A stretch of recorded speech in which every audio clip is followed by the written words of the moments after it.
8 pesepak bola Indonesia paling berpengaruh sepanjang masa. Setiap masa ada orangnya, setiap orang ada masanya. Peribahasa yang cocok untuk mendeskripsikan kondisi sepak bola dan Liga Indonesia yang sudah digelar sejak 1930. Sementara Timnas Indonesia telah eksis pada 1921 ketika masih bernama Hindia Belanda, yang turut berpartisipasi di Piala Dunia edisi ketiga pada 1938. Adapun Timnas Indonesia sudah bertanding 839 kali di level internasional dengan perolehan 338 kemenangan, 150 seri dan 351 kekalahan. Prestasi terbaik skuad Garuda ialah meraih medali emas pada SEA Games 1987 dan 1991. Sumber dari bola.com telah merangkum 8 pemain Indonesia paling berpengaruh sepanjang masa. Berikut daftarnya. 1. Andi Ramang. Memulai karir profesionalnya di PSM Makassar hingga sampai kiprahnya di Timnas Indonesia pada tahun 1953. Ramang dikenal sebagai striker kelas atas dengan kemampuan tendangan yang keras dan akurat, kemampuan untuk melakukan tendangan salto dan punya kecepatan di atas rata-rata. Berkatnya, Timnas Indonesia disematkan dengan sebutan Macan Asia. Dalam suatu tur ke Asia Timur pada tahun 1953, Timnas mampu memenangkan 5 dari 6 laga yang diselenggarakan. Menariknya, Ramang mencetak 19 gol dari total 25 gol oleh tim berjulukan skuad Garuda itu. Puncak karirnya di Timnas Indonesia terjadi pada tahun 1960. Kala itu, Ramang menjadi bagian dari tim Garuda Muda menghadapi Uni Soviet atau Rusia di babak perempat final Olimpiade. FIFA mengakui Ramang sebagai sosok dalam puncak kejayaan sepak bola Indonesia pada 1950-an. Bahkan, FIFA pernah mengangkat kisah kehebatan Ramang ini secara khusus dalam situs resmi mereka. FIFA memutuskan kegemilangan Ramang ketika memperkuat Timnas Indonesia di Olimpiade Melbourne tahun 1956. 2. Sucipto Suntoro. Mantan pemain Timnas kelahiran Bandung itu membukukan 37 gol dari 61 penampilan selama 5 tahun berseragam Timnas Indonesia. Pemain yang karib dipanggil dengan sebutan Gareng itu lantaran memiliki ciri khas tubuh yang mungil.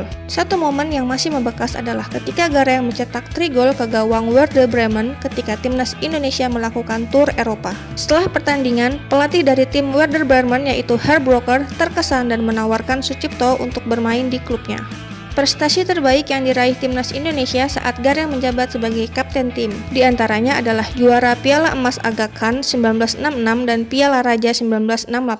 Selain itu, pada turnamen Merdeka 1968 di Malaysia, Timnas Indonesia juga menang telak 11-1 oleh Cina. Meski hanya sampai semifinal, Gareng sempat memborbardir gawang Cina dengan 5 golnya.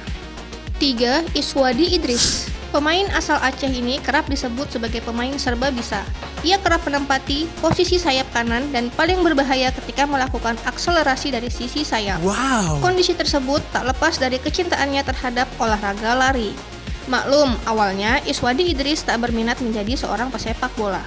Pemain yang hanya berpostur 165 cm ini kemudian berkembang menjadi pesepak bola andal yang turut menyumbangkan medali perak Asian Games 1970. Iswadi Idris dikenal sebagai pemain yang punya kecepatan paling berbahaya di Asia. Organisasi internasional yang mendedikasikan untuk mengumpulkan statistik atau RSSSF merangkum Iswadi Idris sebagai pemain tersubur kedua Timnas Indonesia sepanjang masa setelah Abdul Qadir. Ia berhasil membukukan 55 gol dalam 97 penampilan untuk Timnas tahun 1968 sampai 1980. 4. Robby Darwish. Robby Darwish tercatat 2 kali meraih medali emas di pentas SEA Games pada 1978 dan 1991. Pencapaian yang belum bisa disamai oleh skuad Garuda lain hingga saat ini. Sosok Robby Darwish tidak mudah dilupakan oleh pecinta sepak bola. Prestasinya bersama Persib dan Timnas Indonesia cukup mentereng. Persib sebagai juara Perserikatan tahun 1993-1994 mendapatkan kehormatan menghadapi juara Italia sekaligus Eropa, yaitu AC Milan. AC Milan yang saat itu berstatus juara Serie A dan Liga Champions 1993-1994. Kalau kesan menghadapi AC Milan, memang harus diakui kita itu jauh tertinggal. Bagaimanapun sepak bola Eropa itu berbeda. Fisik sebenarnya sama, tapi cara mereka mengelola diri menjadi pemain profesional itu yang berbeda. Ujar Robby Darwish dalam kanal YouTube Jersey Persib Club. 5. Kurniawan Dwi Yulianto. Aksi Kurniawan sebagai striker terbaik Indonesia mewarnai kompetisi tanah air pada akhir 90-an sampai awal 2000-an. Meski tak pernah menjadi top skor di Liga Indonesia, Namanya selalu masuk dalam daftar pencetak gol terbanyak setiap musim. 6. Bambang Pamungkas. Bambang Pamungkas atau kerap dipanggil BP menjadi inspirasi, panutan hingga idola pesepak bola saat ini. Karismanya sebagai pemain, karirnya yang panjang, hingga ketajamannya sebagai striker dianggap sebagai paket lengkap role model seorang pemain. 7. Firman Utina. Puncak karir Firman dari timnas Indonesia didapatkan pada Piala AFF 2010 yang digelar di Indonesia. Performa apik Firman di lini tengah tim Garuda membuat sosoknya terlihat semakin sentral. Salah satunya saat memberikan umpan kepada Christian Gonzalez yang berbuah gol di leg pertama dan kedua laga kontra Filipina di semifinal Piala AFF 2010. 8. Boas Salosa. Boas Salosa adalah legenda hidup Persipura dan timnas Indonesia.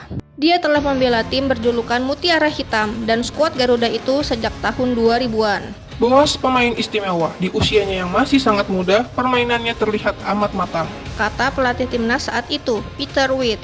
Namun, Boas terpaksa harus menepi hampir 2 tahun setelah mengalami cedera parah saat masih berkiprah di timnas Indonesia.